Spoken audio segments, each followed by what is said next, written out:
बताते हैं आपको बड़ी खबर। हरियाणा के कई जिलों में प्रदूषण का कहर लगातार जारी है। गुरुग्राम में तो AQI 336 रिकॉर्ड किया गया है।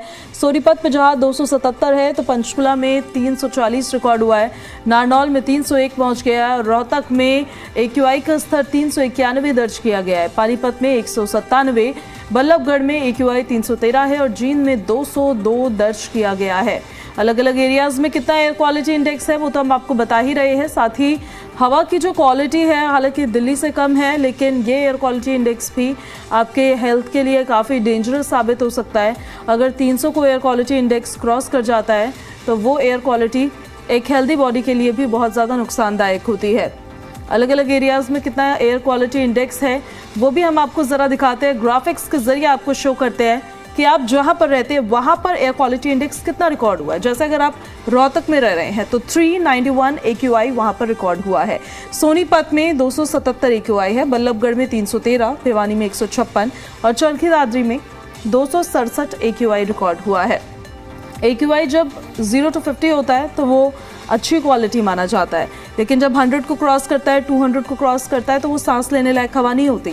अब फरीदाबाद में देखिए आप, दिल्ली से सटा है फरीदाबाद, लेकिन यहाँ पर एयर क्वालिटी इंडेक्स 242 रिकॉर्ड किया गया है।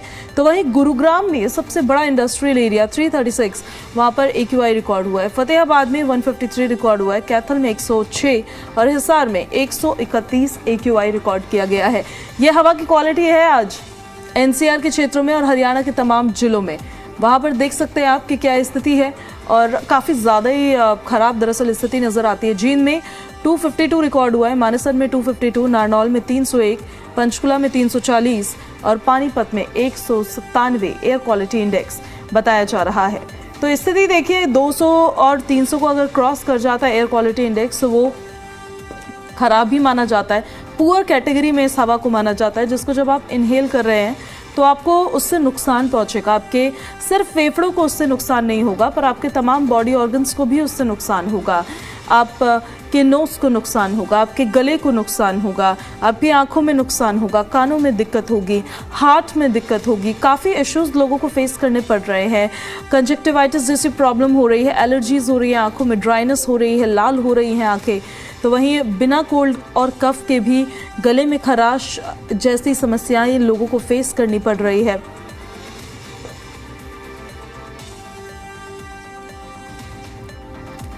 और हमारे कुछ सहयोगी भी हमारे साथ लाइव कनेक्ट हो रहे हैं। यमुनानगर से कुलवंत सिंह हमारे साथ लाइव कनेक्ट हो गए हैं, उन्हीं का सीधे रुख कर लेते हैं। आप कुलवंत, आपके तो पीछे फॉग भी काफी ज्यादा नजर आ रहा है। एक तरफ फॉग, दूसरी तरफ प्रदूषण, फिर शीतलहर, ट्रिपल अटैक प्रदेश की जनता पर पड़ता हुआ नजर आ रहा है। यहाँ के हालात के अपडेट के साथ साथ ये भी बताइएगा कि मौसम विभाग ने भी आने वाले दिनों के लिए, इवन आज के लिए भी क्या अलर्ट जारी किया है, क्या अपडेट दिए हैं? देखिए पूजा, जिस तरह से जो आज यमुनानगर की बात की जाए तो यमुनानगर में जो वायु की गुणवत्ता है वो 237 दर्ज की गई है।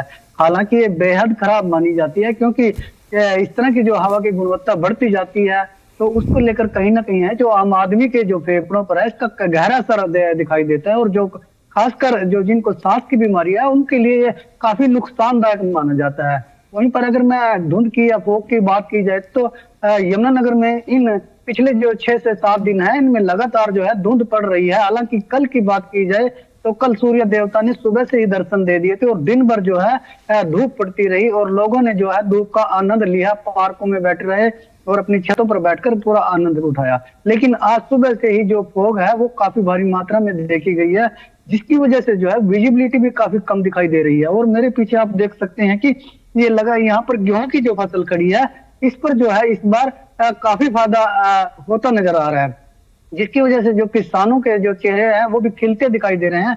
हालांकि जिस तरह जो सरसों की फसल है या गेहूं की फसल है इस पर अगर लगातार धुंध का असर पड़ता रहा और उसके बाद जब आगे कोहरा पड़ेगा तो वो काफी फायदेमंद नजर आएगा, जिसकी वजह जो है किसानों को इस बार जो है बम्पर गेहूं की फसल निकलने की अनुमान लगाया जा रहा है। वहीं पर अगर मैं बात करूं शहरी इलाकों की तो शहरी इलाकों में जो है काफी दिक्कत आ रही है लोगों को। जिस तरह से जो यमुनानगर में मेटल्स की फैक्ट्री है या फिर प्लाईवुड्स की फैक्ट्री है वहां पर जो है लगातार धुआं निकलता है और जिसकी वजह से जो है लोगों को काफी परेशानी उठानी पड़ रही है। हालांकि जो प्रशासन की अलग अलग विभाग की टीमें है, चाहे वो नगर निगम हो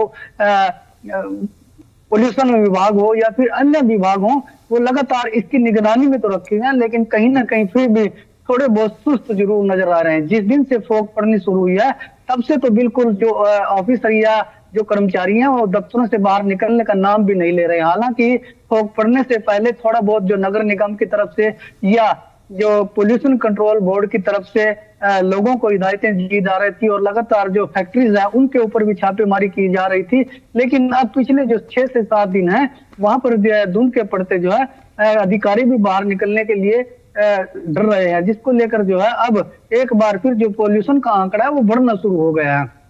क्योंकि जिस तरह से जो लगातार फैक्ट्रियां धुआं निकालती है उसका असर जो है लोगों के फेफड़ों पर पड़ता है और कहीं ना कहीं जो है इसका काफी नुकसान दिखाई दे रहा है। अब मैं बात करूं अगर स्वच्छता विभाग की तरफ से, तो स्वच्छता विभाग ने अलर्ट जारी करते हुए कहा कि जिस तरह से जो है एडवाइजरी भी जारी की है कि जो बुजुर्ग लोग हैं जिनको खांसी है, गले में खराश है, वो थोड़ा सा गर्म पानी जो है उसको पिए, ताकि गर्म पानी के पीने से जो है गले की जो खराश है वो कम हो जाती है और वहीं जो है बलगम भी नहीं बनती और जिसकी वजह से जो है काफी फायदा होता है। हालांकि जो बच्चे हैं उनको भी अब थोड़ा सा उसके जो पेरेंट्स हैं उनको भी उनको समझाने की, उनको घर में रोकने की जरूरत है। कुलवंत, ये भी जरा बताइए, प्रशासन की तरफ से कोई एडवाइजरी भी जारी की गई है क्या फॉग को लेकर? क्योंकि विजिबिलिटी इतनी कम हो जाती है, नजर नहीं आता है आपके आगे कौन सी गाड़ी चल रही है, पीछे कौन सी चल रही है। क्या कोई स्पीड लिमिट भी तय की गई है अब हाईवेज के लिए, सड़कों के लिए? जी बिल्कुल, देखिए पिछले जो दिनों में अभी ट्रैफिक जो पुलिस है उसने जो वाहन है, बड़े वाहन है, ट्रॉली ट्रैक्टर है या फिर जो बड़े ट्रक या जो बड़े कोई भी बड़े वाहन है, उनके पीछे जो रिफ्लेक्टर लगाने का काम किया गया था, जिसमें जो कुछ संस्थाएं भी शामिल थी, वो लगातार जो बड़े वाहनों के ऊपर रिफ्लेक्टर लगा रही हैं ताकि जो पीछे से वाहन आ रहा है उसको अगला जो वाहन है वो चमक सके जी। क्योंकि जो विजिबिलिटी है वो वैसे तो काफी कम दिखाई दे रहा है, लेकिन कहीं ना कहीं जो है फॉग की वजह से अक्सर एक्सीडेंट होने का खतरा बना रहता है और ज्यादातर जब ज्यादा फॉग हो जाती है तो उन दिनों में ज्यादा ही खतरा बन जाता है, जिसकी वजह से ज्यादा यातायात जो पुलिस है वो लगातार इस पर भी काम कर रही है। हालांकि पुलिस अधीक्षक ने अभी पीछे कुछ दिन पहले कई सेमिनार भी लगाए थे जो स्कूलों में थे और अन्य जो ग्रामीण एरिया थे वहां पर भी इस बार सेमिनार लगाए गए हैं और उनको जागरूक किया गया है कि अपने जितने भी वाहन हैं सबके पीछे रिफ्लेक्टर लगाया जाए, ताकि जो पीछे से आ रहा है व्यक्ति उसको ये रिफ्लेक्टर के वाहन देखकर, रिफ्लेक्टर देखकर वाहन का पता चल सके। और लगातार इस तरह से अगर